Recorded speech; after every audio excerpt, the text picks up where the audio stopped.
Hi, everybody. This is Barbara Evers. It has been a while since I've done a recording of me reading one of my published pieces. So today I'm bringing you an essay called Old Friendships Change. It appeared in Volume 8 of the Petigru Review. By the way, this Petigru Review cover photo, I took that picture. In fact, there are two or three more pictures taken by me within this particular book. So that's kind of cool that I have a lot of photographs as well as two or three pieces in this one. So that was pretty exciting for me that year. Again, this is called Old Friendships Change. The long flat road of the South Carolina flatlands stretched out before me. What do you dream about? I cut my eyes away from the road to glance at Julie, my best friend from high school. I hadn't seen her in 20 years. After years of failed attempts, we'd found time to spend together, a family vacation at Myrtle Beach. Her face held that same look I remembered, inquisitive innocence. Funny, her strange off-the-wall questions contributed to her charm at 16.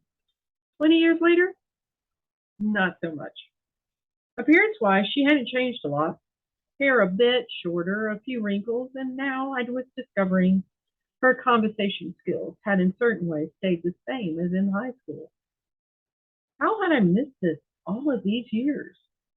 I glanced back at her anticipatory expression and then refocused on the road, wondering how to respond to this question. The last 12 hours since she climbed off the plane with tons of baggage felt like an interrogation. My husband and I had looked at all of that luggage and chuckled to ourselves. It's a week at the beach, just an over-commercialized family beach, not the Riviera. Half of her luggage lay in disarray on my den floor now. Silly me to think we needed room for our luggage in the car, too. You're avoiding the question. Her admonishment held a tone of what? Something I'd heard from my teenage daughters. Petulance? Come on, Julie, so many questions. I smiled at her. Look at this scenery. This part of South Carolina's landscape doesn't offer much, flat and unending, but I needed a diversion. I knew she might become fascinated since she had never ventured into this area of the state. A true Midwesterner, everything about the South Carolina upstate had enthralled Julie in high school. When would the fog go away? When would the leaves turn? How can you ride a bike on so many hilly roads?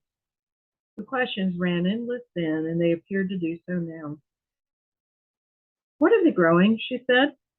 I didn't have to look. The crop stretched as far as I could see along this stretch of the road. Probably tobacco. Oh, a note of disappointment rang in her voice. I thought it might be cotton. Doubt it, but it could be beans or soy. I pointed to the opposite side of the road where a modest two-story farmhouse sat next to the field. Looks like they have corn growing over there. I know what corn looks like. Just trying to help, I said, hoping to keep her off of her never-ending questions. I checked my rear view for our other car, driven by my husband. Several of the kids had started out with Julie and me in the van. All but one deserted us for the non-Inquisition car. Our remaining trooper, 19-year-old Heidi, lay in the back seat asleep. What clues over the last 20 years of correspondence had I missed that might warn me this vacation together might prove a mistake? When Julie had moved to South Carolina during high school, she broke barriers.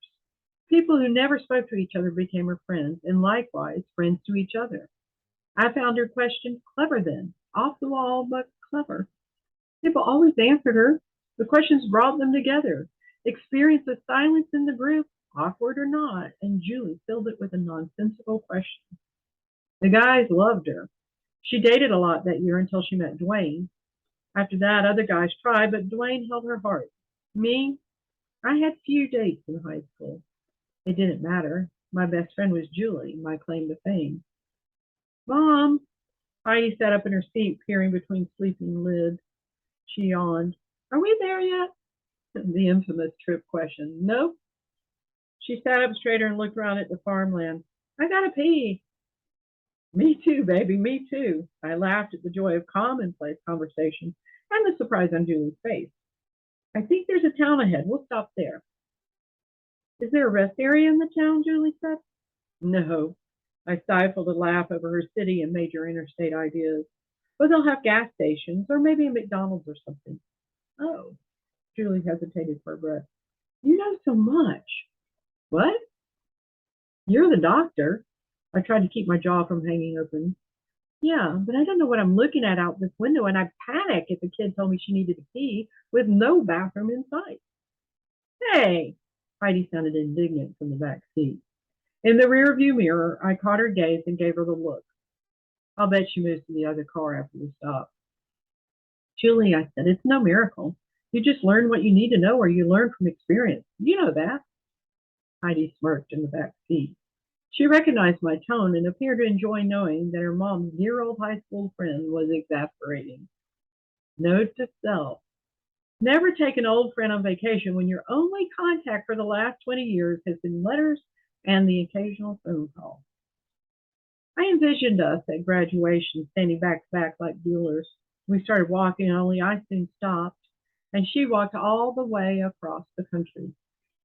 We were as different as those challenged dealers on a foggy gray morning. I wouldn't kill her on this trip because our bond held stronger than that, but my family might. We both had changed. She became a doctor after all, a specialist. But my changes revealed the stark difference in our world. My changes reflected a different responsibility. A person, it appeared, she admired.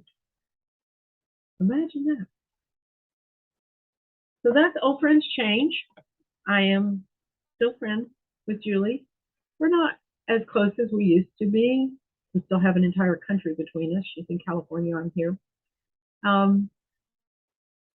And I still adore her, and we're still in contact. And she still asks a lot of questions, and that's okay because that's just who Julie is. So our friendships may change as time goes on. We all know that, and we learn to adapt. And I hope you adapt.